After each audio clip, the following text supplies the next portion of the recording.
शरदाबाद की कुशाईगोड़ा police station हदूद में एक दिल दहलाने वाला वाकया पेश आया, जहां शोहर ने अपनी बीवी को बेरहमी से कत्ल कर दिया और फरार हो गया।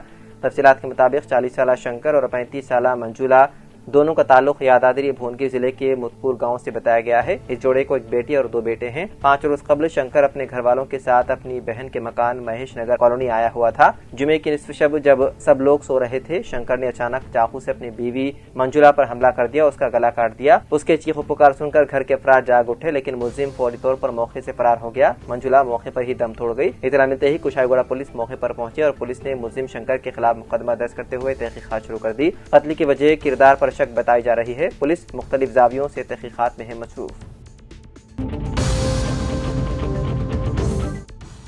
प्रजा शांति पार्टी के सदर के पॉल के खिलाफ हैदराबाद में मुबैना जिनसी हरासानी के इल्जाम में मुकदमा दर्ज कर लिया गया। मुताशरा जो पॉल के दफ्तर में मुलाजिम है, हैदराबाद पुलिस की शी टीम से रुजू हुई और सियासतदान के खिलाफ शिकायत दर्ज करवाई। उसने बताया कि पॉल ने उसे व्हाट्सएप पर काबिल एतराज़ पैगामात भेजे और उसे नामुनासिब तरीके से छुआ। मामले की जांच के बाद शी टीम ने शिकायत को पंजागुट्टा पुलिस स्टेशन मुंतकिल कर दिया। मीडिया से बात करते हुए पंजागुट्टा पुलिस इंस्पेक्टर भंडारी शोभन ने कहा कि हमें हफ्ते की शाम एक शिकायत मौसूल हुई, जिसके बाद पॉल के खिलाफ मुख्तलिफ दफात के तहत केस दर्ज कर लिया गया और तफ्तीश जारी है।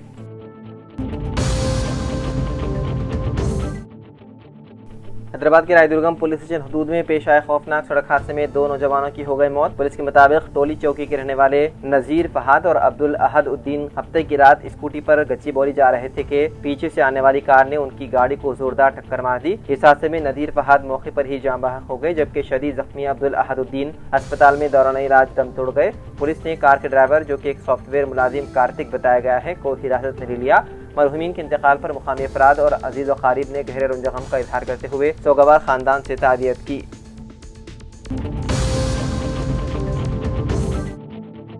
वज़ीर-ए-आज़म नरेंद्र मोदी आज शाम 5 बजे कौम से करेंगे खिताब। मरकज़ी हुकूमत की तरफ से सामान और खिदमात पर आयद किए जाने वाले GST में इस्लाहात चंद घंटों में नाफिजुल अमल होने वाली है। मौजूदा तौर पर सतही टैक्स यानी कि 5, 12, 18 और 28% में से 2 सतहें यानी कि 12 और 28% खत्म कर दी गई है, जिसके बाद सिर्फ 5 और 18% की सतहें बरकरार रखी गई है।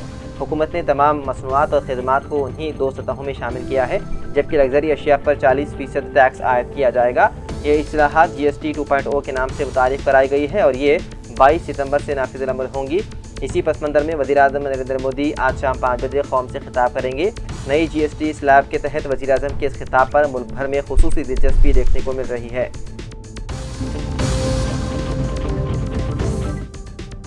औरत का भेष बदलकर दोस्त के घर की चोरी। हैदराबाद में एक नौजवान गिरफ्तार। कहते हैं दोस्ती भरोसे की बुनियाद पर होती है, लेकिन जब जिंदगी का दबाव हद से बढ़ जाए तो इंसान किस हद तक जा सकता है, इसकी एक हैरानकुन मिसाल बंजाराहिल्स के खालिया वाक़े में देखने को मिली। हर्षीत, जो एक आम सा नौजवान है, उसकी दोस्ती शिवराज से बताई गई है।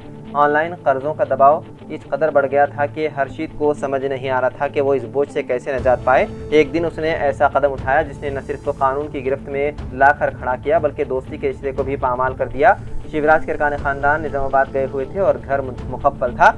हर्षीत ने इस मौके का फ़ायदा उठाया और रात के अंधेरे में औरत का भेष बदलकर वो शिवराज के घर पहुंचा और दरवाजे के ताले तोड़कर अंदर दाखिल हो गया। घर से 6 तोले 75 ग्राम सोना और 1,10,000 रुपये नकदी लेकर वो खामोशी से निकल गया। चंद दिनों बाद शिवराज के अरकान खानदान घर वापस लौटे और चोरी का इंकिशाफ हुआ। पुलिस को इत्तला दी गई। बंजाराहिल्स पुलिस ने फौरी कार्रवाई करते हुए इलाके के CCTV फुटेज और दीगर शवाहिद की मदद से हर्षीत को शनाख्त किया और गिरफ्तार कर लिया। गिरफ्तारी के वक्त हर्षीत के कब्जे से 6 तोले 75 ग्राम सोना और 85,000 रुपये नकद रकम बरामद कर ली गई। बाकी रकम कहाँ गई, इसकी तफ्तीश जारी है। पुलिस ने मुलजिम को अदालती रिमांड पर भेज दिया।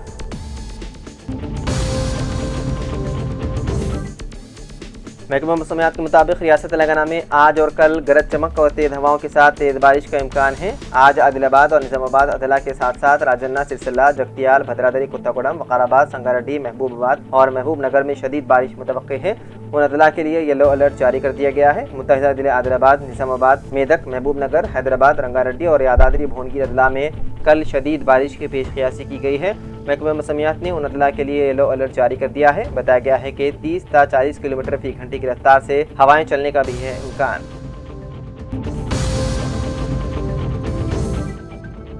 वज़ीर आला रविंद्र रेड्डी ने हाई कोर्ट के चीफ जस्टिस अपरेश कुमार सिंह से शहर के मोली चिन्नारेड्डी ह्यूमन रिसोर्सेज डेवलपमेंट सेंटर में मुलाकात की। इस मौके पर हुकूमत के chief secretary K Ramakrishna Rao, chief minister के प्रिंसिपल सेक्रेटरी शेषाद्री, सेक्रेटरी कानून Papi Reddy, justice P Shyam Koshy, justice Abhinand Kumar Shavali के अलावा दीगर आला ओहदेदार मौजूद थे। इस इजलास में रियासत के अदालती निज़ाम के लिए बुनियादी सहूलतों की फराहमी, अमले के तकर्रुरात के अलावा दीगर उमूर पर तबादला ख्याल किया गया।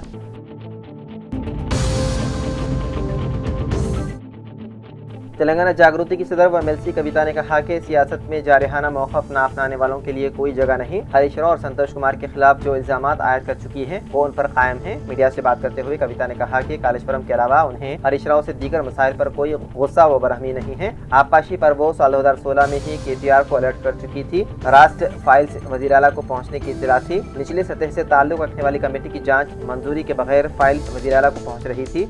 जस्टिस PC घोष कमीशन की रिपोर्ट का जायजा लें तो सब कुछ मालूम हो जाएगा। कविता ने कहा कि नई सियासी पार्टी तश्कील देने उन्होंने कोई गौर नहीं किया है। सियासत में आगे बढ़ने कोई भी मौका फराहम नहीं करते, जारहाना मुदाहरा करके आगे बढ़ना पड़ता है। उन्होंने कहा कि वो ऐसी बदनसीब बेटी है जिनको उनके बाप की पार्टी से मुअत्तल कर दिया गया, अब वो आज़ाद कुछ भी कर सकती है। KCR ने नई पार्टी तश्कील देने से कबल सैकड़ों लोगों से बात की थी, वो भी उसी में मसरूफ हैं। BRS के बेशतर कायदीन उनसे राब्ते में हैं। कांग्रेस में शमूलियत के सवाल को मुस्तरद करते हुए कविता ने कहा कि कांग्रेस के किसी कायद ने उन्हें फ़ोन नहीं किया और ना ही वो किसी से रुजू हुई।